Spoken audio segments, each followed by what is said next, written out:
ये एक मुस्लिम महिला का कहना है कि इनकी ज़मानत जब्त हो जाएगी और ये बुरी तरह भारी मतों से हारेंगे, क्योंकि इनका छला जो है अब वो छल चुके। अब मुसलमानों की आँख खुल चुकी है, वो जान चुके हैं कि हमारे लिए कौन सरकार सही है और किसके साथ, क्योंकि माननीय मोदी ने अपना 10 साल समय हम लोग को दिया है। 10 साल क्या हम लोग कुछ समय नहीं दे सकते? सीधा इनसे बातचीत करते हैं। बहन जी, क्या नाम है आपका? मेरा नाम हुमा बानो है, मैं बनारस की रहने वाली हूँ। अच्छा हुमा जी, एक बात बताइए, कैसे देख रही हैं 2024 का चुनाव है और 2024 के चुनाव में जिस सीट पर हम लोग मौजूद हैं, इस सीट पर खुद प्रधानमंत्री मोदी लड़ते हैं और 2 बार से आप लोगों ने उनको दिल्ली भेजा, प्रधानमंत्री भी बने। इस बार क्या समीकरण है, इस बार क्या आप लोग सोच रही हैं? देखिए, सबसे बड़ी बात कि हमारे बनारस के वो सांसद हैं और देश के प्रधानमंत्री, हम लोग को दिल से इतनी खुशी है कि मोदी हमारे भाई हैं, ना दूरी है ना खाई है, मोदी हमारे भाई हैं, क्योंकि उन्होंने मुस्लिम समाज को वो बढ़ावा दिया, वो सम्मान दिया, खास करके उन बहनों को जो ट्रिपल तलाक जैसी ये कुप्रथा से ग्रसित थी, उसको छुटकारा दिया। स्वास्थ्य, सम्मान, सुरक्षा, शिक्षा सब हमें मुहैया कराया। तो इससे बढ़ के हमारे लिए प्रधानमंत्री से बढ़ के क्या होगा? और सबसे बड़ी बात हम ये जानना चाहते हैं कि माननीय मोदी जी जो जैसे इंसान जो कि पूरे देश को बिना निस्वार्थ सेवा दे रहे, योजनाओं का लाभ दे रहे हैं, ऐसे देश के प्रधानमंत्री को हम दिल से चाहेंगे कि 2024 में फिर से लेके आए और इस बार 400 के पार हो। 400 के पार तो प्रधानमंत्री मोदी और भारतीय जनता पार्टी का नारा है, लेकिन मुस्लिम बहनों को क्या लाभ नजर आया? आपने कहा 3 तलाक की बात की, लेकिन जब 3 तलाक की बात प्रधानमंत्री मोदी करते थे, भारतीय जनता पार्टी करती थी, तो जो मौलाना हैं, जो मौलवी हैं, वो ये कहते थे कि शरीयत से छेड़छाड़ मोदी कर रहे हैं, शरीयत में से छेड़छाड़ नहीं होने देंगे। लेकिन 3 तलाक पर जब कानून बनाने की बात आई, तो क्या आप समझती हैं 3 तलाक पर जिस तरीके से कार्य हुआ, मुस्लिम बहनों को कितना लाभ उसका हुआ? अरे भाई साहब, जो ट्रिपल तलाक जैसी चीज़ है, ये जो मतलब कुप्रथा थी, इन्होंने मोदी जी ने रुकवाया, ना कि उनको बढ़ावा दिया तलाक को। चाहे मौलवी हो चाहे मौलाना हो, जब इनके घरों में तलाक होता था तो ये भी चुप्पी मार के बैठे रहते थे, क्योंकि बहनें या बिटियाँ अपने घर में आके रोती थी। उनके पास एक ही रास्ता था, या तो मैका या तो आत्महत्या। लेकिन जिस हिसाब से कानून लागू हुआ है, आज उनका घर बसा हुआ है, वो सुरक्षित हैं, अपने आप को महसूस कर रहे हैं कि हमको सम्मान मिला, तो कैसे वो वोट ना दे मोदी जी को? आज खुल के देखिए, महिलाएं जी रही हैं, मुस्लिम महिलाएं, छोटी बच्चियां हों, खुल के बनारस में जाके देखिए, आधी रात को देखिए, आराम से बच्चियां निकल रही हैं, कोई शिकायत नहीं, कोई शिकवा नहीं। तो आज हम दिल से कहते हैं माननीय मोदी जी को हम दिल से वोट देंगे, क्योंकि हम बार बार ये कह रहे हैं, ना दूरी है ना खाई, मोदी हमारा भाई। आपने कहा ना दूरी है ना खाई है, मोदी हमारा भाई है, लेकिन अगर बात की जाए प्रधानमंत्री की, तो अखिलेश यादव जी कह रहे हैं कि प्रधानमंत्री की पहली रैली फेल हो गई, पहला शो फेल हो गया। पश्चिमी उत्तर प्रदेश से चुनाव लड़े, पहली बार ही प्रधानमंत्री मोदी का जो सिस्टम है वो हैंग हो गया है। देखिए, मैंने क्या कहा, 70-72 सालों से इन लोग ने सिर्फ मुसलमानों को गुमराह किया है।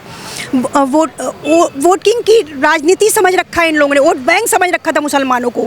लेकिन जब से माननीय मोदी जी की सरकार आई है, उन्होंने विकास देखा है जो कि उनको चाहिए था, मुसलमानों को सम्मान देखा है, खास करके भारत में उन्होंने मुस्लिमों को सम्मान देखा है जो हमें मिला है। तो ये उनका कहना, राहुल गांधी चाहे अपोजिट कोई भी हो, ये लोग सिर्फ मुसलमानों को गुमराह कर रहे हैं। लेकिन आज मुसलमानों की आँख खुल चुकी है कि हमें कौन सही है कौन गलत है। आज विकास का देख लीजिए, आज हेल्थ कार्ड देख लीजिए, सारे लाभ तो मुसलमानों को ही मिले हैं, ज़्यादातर जितने प्रतिशत मुसलमानों को ही लाभ मिले, बिना भेदभाव के ना, कि किसी ने भेदभाव देखा है? माननीय मोदी जी ने, मुख्यमंत्री ने बहुत भेदभाव देखा है।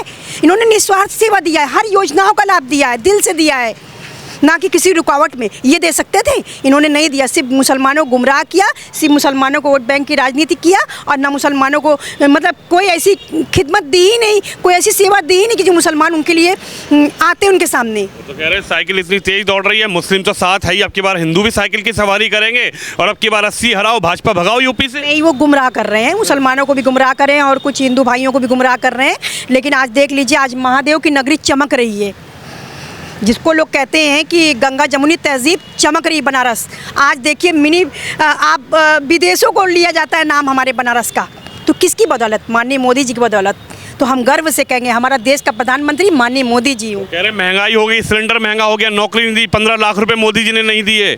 सपना देख रहे हैं मोदी जी इस बार 400 पार? ये पुराना गुमराह कर रहे हैं। कोविड काल में जो इंजेक्शन लगाए गए, मुहैया कराए गए, ये सब भूल गए। राशन बांटे गए, इनको ये समझ में आ रहा है इसी महंगाई, ये आगे का भविष्य नहीं देख रहे हैं कि बच्चों को जो स्थिति शिक्षा चाहिए, सम्मान चाहिए, सुरक्षा चाहिए, वो सब इनको मिल रहा है। इनके दिमाग में महंगाई, इनके दिमाग में हमेशा से गोबर गबड़ेस भरा है कि ये कैसे गुमराह करें।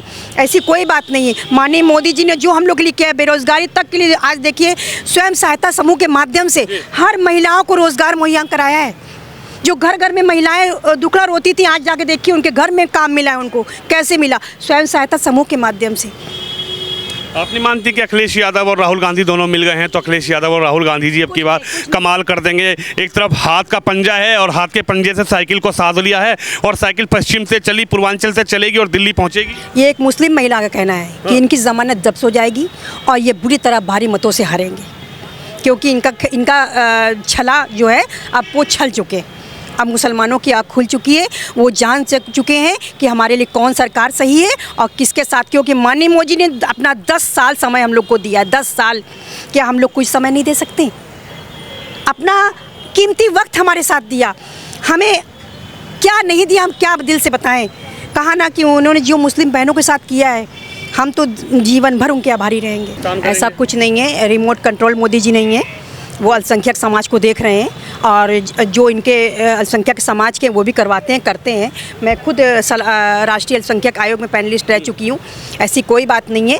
वो उनकी गुमराही अब ख़त्म हो चुकी है और ऐसा कोई नज़रिया नहीं है जो कि माननीय मोदी जी को ये गलत कह सके।